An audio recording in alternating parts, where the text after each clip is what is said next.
विद्यार्थी मित्रांनो नमस्कार। इयत्ता 9वी विज्ञानामधील 14वा धडा पदार्थ आपल्या वापरातील याचा स्वाध्याय आज आपण सोडवणार आहोत।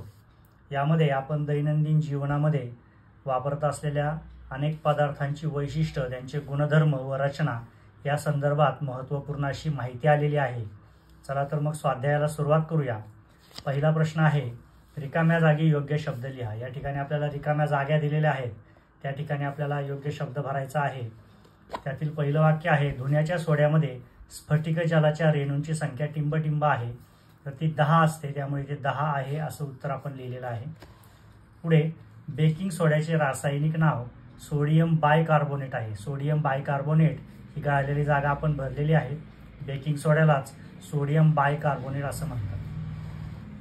तिसरा आहे, हायपरथायरॉइडिझम या रोगाच्या उपचारासाठी I-123 याचा वापर करतात, तर I-123 ही गाळलेली जागा आपण इथे भरलेली आहे।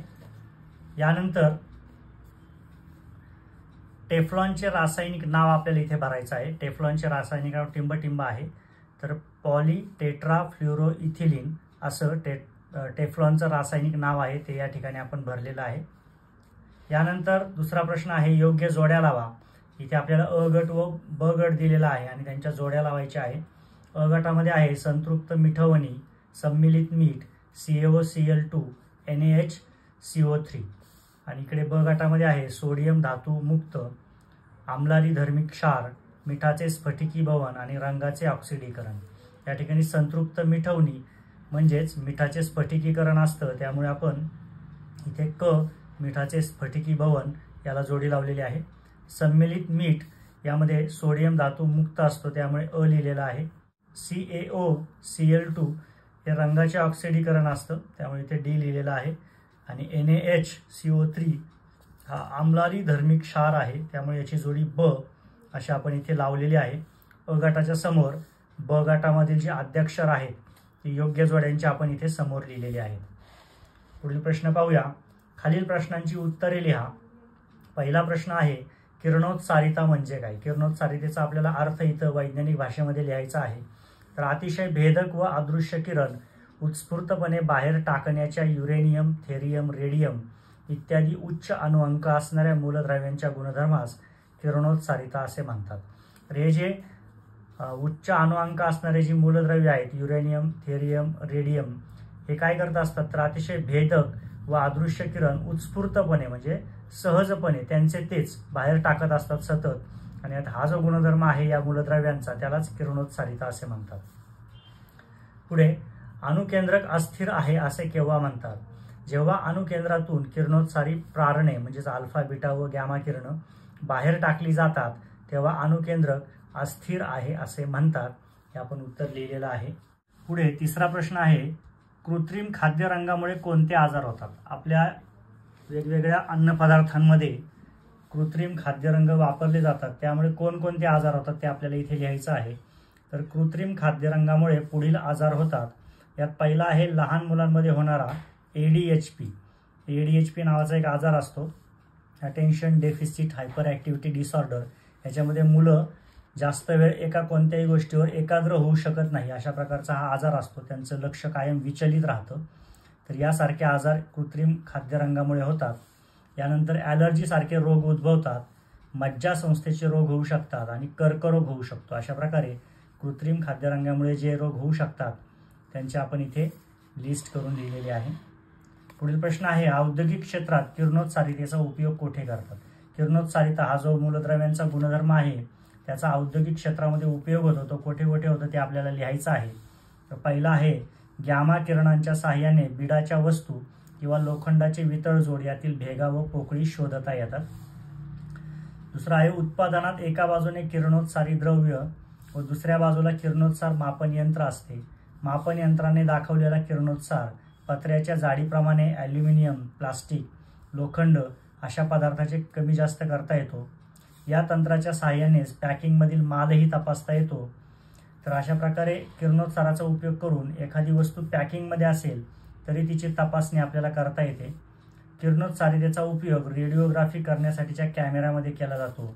त्याचबरोबर धातू कामातील दोष शोधण्यासाठी हे तंत्र वापरलं जातं। अशा पद्धतीने किरणोत्सारितेचा औद्योगिक क्षेत्रात काय काय उपयोग होतो ते आपण इथे लिहिलेलं आहे. पुढील प्रश्न आहे टेफ्लॉनचे गुणधर्म लिहा. टेफ्लॉनचे या ठिकाणी आपल्याला गुणधर्म लिहायचे आहेत.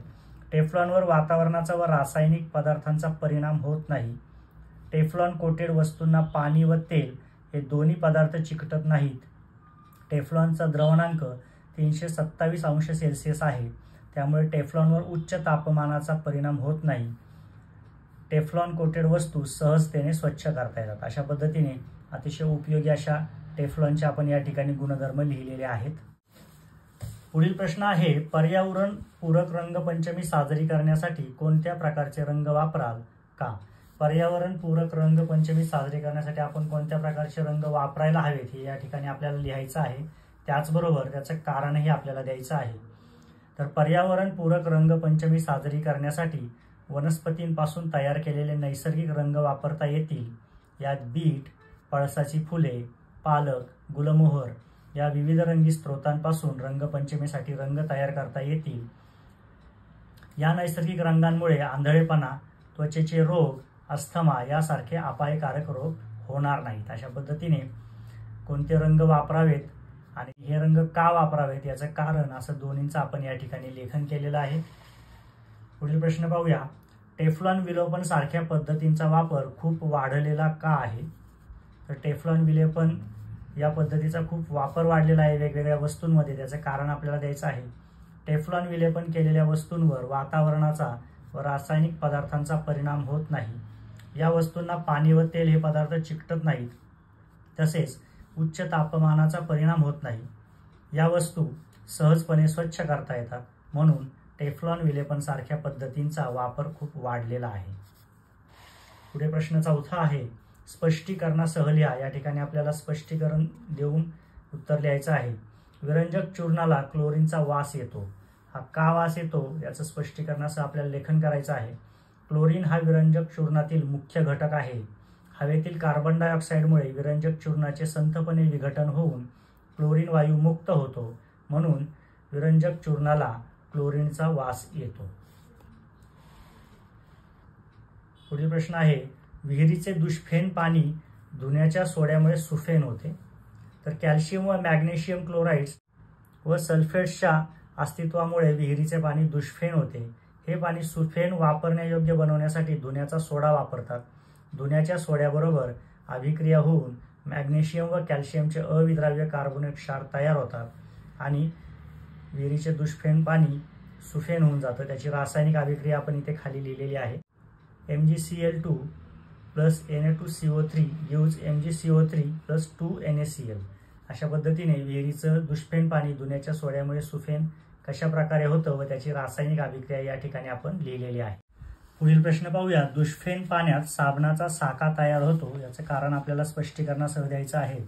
साबण दुष्फेन पाण्यात मिसळल्यास सोडियमचे विस्थापन होऊन तेलाम्लांचे कॅल्शियम व मॅग्नेशियम क्षार तयार होतात. हे क्षार पाण्यात अविद्राव्य असल्याने त्यांचा साका तयार होतो. त्यामुळे दुष्फेन पाण्यात साबणाचा साका तयार होतो. हे आपण इथे लिहिलेलं आहे. पुढे पावडर कोटिंग करताना फवारा उडवताना पावडरच्या कणांना विद्युत प्रभार देतात. याचं स्पष्टीकरण आपल्याला द्यायचं आहे. लोखंडी वस्तू गंजू नये म्हणून त्यावर टणक थर देण्याची पद्धत म्हणजे पावडर कोटिंग. यात पॉलिमर, रेझिन, रंग व इतर घटक एकत्र करून वितळवले जातात आणि नंतर थंड करून त्या मिश्रणाचे बारीक चूर्ण बनवतात. इलेक्ट्रिक स्पे डिपॉझिशन ESD करताना धातूच्या घासलेल्या भागावर त्या पावडरचा फवारा उडवतात. यात पावडरच्या कणांना स्थितिक विद्युत प्रभार दिला जातो. त्यामुळे पावडरचा एकसारखा थर धातूच्या पृष्ठभागावर चिकटून बसतो. यानंतर या थरासह वस्तू भट्टीत तापवतात. तेव्हा थरामध्ये रासायनिक अभिक्रिया होऊन मोठ्या लांबीचे बहुवार्षिक जाळे तयार होते. त्यामुळं पावडर कोटिंग करताना फवारा उडवताना पावडरच्या कणांना विद्युत प्रभार दिला जातो. त्याचे कारण इथे आपण स्पष्ट केलेलं आहे. पुढील प्रश्न आहे ॲनोडायझिंगमध्ये ॲल्युमिनियमची वस्तू धनाग्र म्हणून वापरतात. ॲनोडायझिंग प्रक्रियेत विद्युत अपघटनी घटात विरल आम्ल घेऊन त्यात ॲल्युमिनियमची वस्तू धनाग्र म्हणून बुडवतात. विद्युत प्रवाह सुरू केल्यावर ऋणाग्राजवळ हायड्रोजन तर धनाग्राजवळ ऑक्सिजन वायू मुक्त होतो. ऑक्सिजन बरोबर अभिक्रिया होऊन ॲल्युमिनियम वस्तुरूपी धनाग्रावर हायड्रेटेड ॲल्युमिनियम ऑक्साईडचा थर जमा होतो. अशा प्रकारे ॲनोडायझिंग केलेले तवे, कुकर अशी स्वयंपाकाची भांडी तयार करता येतात. अशा पद्धतीने ॲनोडायझिंगमध्ये ॲल्युमिनियमची वस्तू धनाग्र म्हणून वापरतात याचं स्पष्टीकरण आपण या ठिकाणी दिलेलं आहे. पुढील प्रश्न आहे, काही किरणोत्सारी पदार्थातून येणारे प्रारण विद्युत क्षेत्रातून जाऊ दिल्यास त्या मार्गातील फोटोग्राफिक पट्टीवर 3 ठिकाणी खुणा दिसून येतात. याचं स्पष्टीकरण आपल्याला द्यायचं आहे. तर किरणोत्सारी पदार्थातून उत्सर्जित होणारे प्रारण विद्युत क्षेत्रातून जाऊ दिले व त्यांच्या मार्गात फोटोग्राफिक पट्टी धरली असता पट्टीवर 3 ठिकाणी स्पष्ट खुणा दिसून येतात. यावरून विद्युत क्षेत्राच्या प्रभावामुळे किरणोत्सारी प्रारणांचे 3 भाग पडतात. एक प्रारण ऋण प्रभारित पट्टीकडे किंचित विचलित होते, या प्रारणास आपण अल्फा किरणे म्हणतो. दुसरे प्रारण धन प्रभारित पट्टीकडे अधिक प्रमाणात विचलित होते, या प्रारणास बीटा किरणे म्हणतात. आणि तिसऱ्या प्रारणांचे विद्युत क्षेत्रात विचलनच होत नाही, या प्रारणास गॅमा किरणे असे म्हणतात. अशा पद्धतीने किरणोत्सारी पदार्थातून येणारे प्रारण विद्युत क्षेत्रातून जाऊ दिल्यास त्या मार्गातील फोटोग्राफिक पट्टीवर 3 ठिकाणी खुणा दिसून येतात आणि ह्याचे जे त्यावरून 3 भाग पडतात त्यांची माहिती सुद्धा आपण इथे दिलेली आहे. पुढील प्रश्न आहे, स्पेस शटलच्या बाहेरील थरावर विशिष्ट सिरॅमिक टाईल्स लावतात. याविषयीचं आपल्याला स्पष्टीकरण द्यायचं आहे. स्पेस शटलच्या बाहेरील थरावर लागणाऱ्या विशिष्ट सिरॅमिक टाईल्स या ॲल्युमिनिया, झिर्कोनिया, सिलिका अशा काही oxides, silicon Carbide, boron Carbide यासारखे काही संयुगे यांचा उपयोग करतात. ही सिरॅमिक भाजण्यासाठी 1600 अंश सेल्सिअस ते 1800 अंश सेल्सिअस असे तापमान व ऑक्सिजन विरहित वातावरण लागते. यापासून बनवलेल्या टाईल्स सर्व वायू, पाणी, आम्लरोधक व टिकाऊ असतात. या टाईल्स हलक्या असतात, यांचा वापर अतिसंवाहक म्हणून केला जातो. आता स्पेस शटलमध्ये हे आपल्याला पृथ्वीच्या वातावरणाच्या बाहेर वापरण्याच्या वस्तू असतात, त्यामुळे इथे अतिशय वैशिष्ट्यपूर्ण अशी सामग्री वापरली जाते. ह्या ज्या स्पेस शटलच्या बाहेर या ज्या सिरॅमिक टाईल्स लावल्या जातात त्या विशिष्ट प्रकारच्या असतात. त्यांच्यावर वायू, पाणी, आम्लरोधकही असतात. त्या वायू, पाण्याचा अजिबात त्यांच्यावर परिणाम होत नाही. त्या खूप मोठ्या प्रमाणावर टिकाऊ बनवाव्या लागतात आणि त्या दृष्टीने त्यावर ही सगळी प्रक्रिया करून त्या विशिष्ट प्रकारे बनवूनच मग वापरल्या जातात. अशा पद्धतीने स्पेस शटलच्या बाहेरील थरावर विशिष्ट सिरॅमिक टाईल्स लावतात, त्याविषयीची माहिती आपण या ठिकाणी स्पष्ट केलेली आहे. पुढील प्रश्न आहे, खालील प्रश्नांची उत्तरे लिहा. त्यातला पहिला अ आहे, कृत्रिम खाद्यरंग व त्यावर वापरले जाणारे पदार्थ सांगून त्यांचे दुष्परिणाम लिहा. या ठिकाणी कृत्रिम खाद्यरंग व त्यात वापरले जाणारे जे पदार्थ आहेत त्यांचे दुष्परिणाम आपल्याला लिहायचे आहेत. तर पहिला आहे, चहा पावडरमध्ये कॉपर आर्सेनाइड टाकले जाते. ते अति प्रमाणात टाकले गेल्यास शरीरासाठी घातक असते. पुढे लोणची, जॅम व सॉस यामध्ये घातल्या जाणाऱ्या रंगांमध्ये शिसे, पारा यांचे थोडे प्रमाण असते. सतत ही उत्पादने खाणाऱ्या लोकांना ती घातक ठरू शकतात. तिसरा आहे, खाद्यरंग असलेल्या पदार्थांचे अतिसेवन केल्यास लहान मुलांना ADHD म्हणजेच attention deficit hyper activity disorder यासारखे आजार होऊ शकतात. आणि चौथा आहे, हेक्झेन, टेट्रासिन, सनसेट येलो, अमिटोन असे खाद्यरंग कृत्रिम असतात. यांचे अतिसेवन घातक ठरू शकते. अशा पद्धतीने विविध अन्नपदार्थांमध्ये वापरले जाणारे जे खाद्यरंग आहेत त्यांचे दुष्परिणाम आपण या ठिकाणी लिहिलेले आहेत. पुढील प्रश्न आहे, स्फटिकजल म्हणजे काय ते सांगून स्फटिकजल असणारे क्षार व त्याचे उपयोग लिहा. स्फटिक रचनेत पाण्याच्या रेणूंची संख्या निश्चित असते, यालाच स्फटिकजल म्हणतात. स्फटिक जल असणारे क्षार व त्यांचे उपयोग पुढील प्रमाणे आहेत.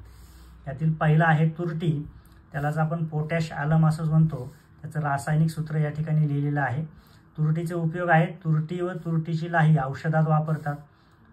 कागद उद्योगात कागदाला तकाकी देण्यासाठी तुरटी वापरतात. जखमेतून रक्तस्राव थांबवण्यासाठी तुरटी वापरतात आणि जलशुद्धीकरणात पाणी निवडण्यासाठी सुद्धा तुरटी वापरली जाते. यानंतर दुसरा क्षार आहे बोरॅक्स. याचे उपयोग आहेत, सौंदर्य प्रसाधन उद्योगात लोशन, शॅम्पू व कोल्ड क्रीममध्ये बोरॅक्सचा उपयोग केला जातो. याबरोबर लॉन्ड्रीमध्ये कपड्यावरील डाग काढण्यासाठी उपयोग केला जातो. रंगीत क्षारामधील मूलद्रव्ये शोधण्यासाठी प्रयोगशाळांमध्ये सुद्धा बोरॅक्सचा उपयोग केला जातो. यानंतर पुढील क्षार आहे इप्सम सॉल्ट, त्यालाच मॅग्नेशियम सल्फेट असंही म्हणतात. याचे उपयोग आहेत, खते तयार करण्यासाठी, झाडे भाज्यांचा हिरवेपणा वाढवण्यासाठी, रेचक औषधे बनवण्यासाठी, बॉडी स्क्रब म्हणून शरीर घासण्याकरता, आंघोळीच्या पाण्यामध्ये सॉल्ट बाथ म्हणून स्नायूंचे दुखणे कमी करण्यासाठी सुद्धा याचा उपयोग केला जातो. यानंतर पुढील क्षार आहे बेरियम क्लोराईड. याचे उपयोग आहेत बाईनच्या म्हणजेच NaClचं जे द्रावण असतं त्याला बाईन असं म्हणतात, त्याच्या शुद्धीकरणासाठी, त्यानंतर वाया जाणाऱ्या सांडपाण्यावर प्रक्रिया करण्यासाठी, कागद उद्योगात, डाय इंडस्ट्रीमध्ये, सिरामिक तेल शुद्धीकरण आणि कीटकनाशक औषधांमध्ये सुद्धा याचा उपयोग केला जातो. यानंतर आहे सोडियम सल्फेट हा क्षार, यालाच ग्लॉबर सॉल्ट असं सुद्धा म्हणतात. याचा उपयोग आहे अपमार्जके तयार करण्यासाठी, दुसरं कागदाचा लगदा तयार करण्यासाठी, सौम्य रेचक औषध बनवण्यासाठी सुद्धा याचा उपयोग होत असतो. आणि शेवटी आहे मोरचूद, यालाच कॉपर सल्फेट असं म्हणतात. याचे उपयोग आहेत ॲनिमियाचे निदान करताना, रक्त तपासणी करता, बुरशीनाशक बोर्डो मिश्रणात चुन्याबरोबर सुद्धा याचा वापर केला जातो. अशा पद्धतीने स्फटिक जल म्हणजे काय आणि स्फटिक जल असणारे जे क्षार आहेत त्यांचे वेगवेगळे उपयोग आपण या ठिकाणी पाहिलेले आहेत. पुढील प्रश्न पाहूया. सोडियम क्लोराईडचे विद्युत अपघटन करण्याच्या 3 पद्धती कोणत्या? सोडियम क्लोराईडचे विद्युत अपघटन करण्याच्या ज्या 3 पद्धती आहेत त्या आपल्याला इथे लिहायच्या आहेत. तर पहिली आहे अतिशय कमी सोडियम क्लोराईड म्हणजेच मीठ घेऊन जास्त पाणी मिसळून द्रावण तयार केले आणि त्यातून विद्युत प्रवाह जाऊ दिल्यास त्याचे अपघटन होते व ऋणाग्राजवळ हायड्रोजन वायू व धनाग्रापाशी ऑक्सिजन वायू तयार होतो.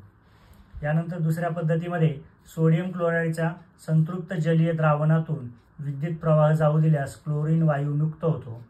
आणि तिसऱ्या पद्धतीमध्ये सम्मिलित सोडियम क्लोराईडचे म्हणजेच फ्युज्ड NaCl विद्युत अपघटन केले असता धनाग्राजवळ क्लोरीन वायू व ऋणाग्राजवळ द्रवरूप सोडियम वायू मुक्त होतो. अशा पद्धतीने सोडियम क्लोराईडचे विद्युत अपघटन करण्याच्या 3 पद्धती आपण या ठिकाणी लिहिलेल्या आहेत. पुढे आहे उपयोग लिहा. यातील पहिला आहे ॲनोडायझिंगचा उपयोग लिहायचा आहे. तर ॲनोडायझिंग केलेले तवे, कुकर ही भांडी न चिकटणारी, ओरखडे न येणारी व सहजतेने स्वच्छ करता येतात अशी असतात. ॲनोडायझिंग केलेली भांडी उष्णतारोधक, बिनविषारी, जास्त वर्षे टिकणारी असतात आणि यामध्ये अन्न सुद्धा लवकर शिजते. अशा पद्धतीने भांड्यांच्या संदर्भामध्ये या ॲनोडायझिंगचे खूप सारे उपयोग आहेत ते या ठिकाणी आपण लिहिलेले आहेत. पुढे आहे पावडर कोटिंग. घरगुती उपकरणे, खिडक्या यांना पावडर कोटिंग करतात. हे टिकाऊ व दिसायला सुंदर असते. याचा उपयोग ड्रम हार्डवेअरमध्ये, ऑटोमोबाईल तसेच सायकलच्या भागांमध्ये सुद्धा केला जातो.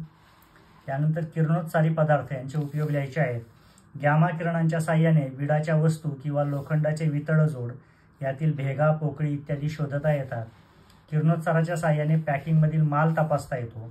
घड्याळाचे काटे, काही विशिष्ट वस्तू अंधारात दिसण्यासाठी किरणोत्सारी पदार्थाचे फॉस्फरस बरोबरचे मिश्रण वापरले जाते.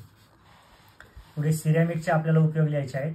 मडकी, माठ, भांडी, बांधकामाच्या विटा, कपबशा, टेराकोटाच्या वस्तू या सिरॅमिकमध्ये बनवतात. डिशेस, क्रॉकरी, फ्लॉवर पॉट्स, घरांचे छप्पर बनवण्यासाठी सुद्धा सिरॅमिकचा उपयोग होतो. सिरॅमिक हे विद्युतरोधक व जलरोधक असल्याने त्याचा वापर विद्युत उपकरणांमध्ये भट्टीच्या आतील भागास लेप देण्यासाठी तसेच जेट इंजिनच्या पात्यांना विलेपन करण्यासाठी वापरतात. स्पेस शटलच्या बाहेरील थरावर विशिष्ट सिरॅमिक टाईल्स लावलेले असतात. काही सिरॅमिकचा वापर अतिसंवाहक म्हणून सुद्धा केला जातो. पुढे दुष्परिणाम लिहा. यामध्ये कृत्रिम डाय. कृत्रिम डायचा काय दुष्परिणाम होतो ते पाहूया. केसांना डाय लावल्याने केस गळतात, केसांचा पोत खराब होतो, त्वचेची आग होते, डोळ्यांना इजा पोहोचते. कॅरमाइन नावाचा रंग लिपस्टिकमध्ये असतो. याने ओठांना इजा होत नाही, मात्र पोटात गेल्यास पोटाचे विकार होतात.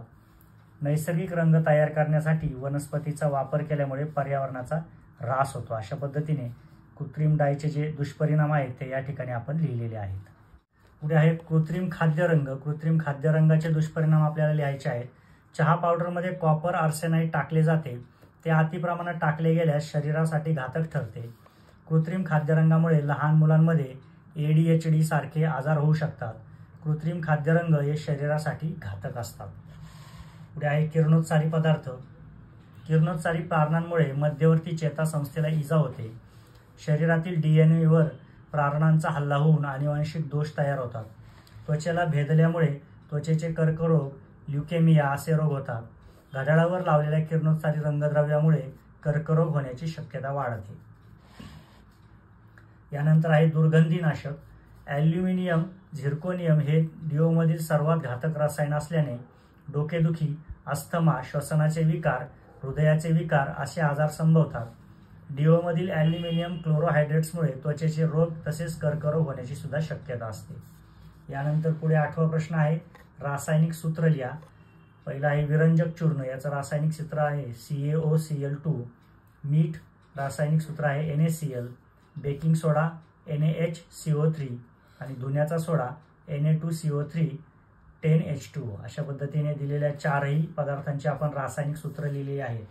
पुढे 9वा शेवटचा प्रश्न आहे, खालील चित्राबाबत स्पष्टीकरण लिहा.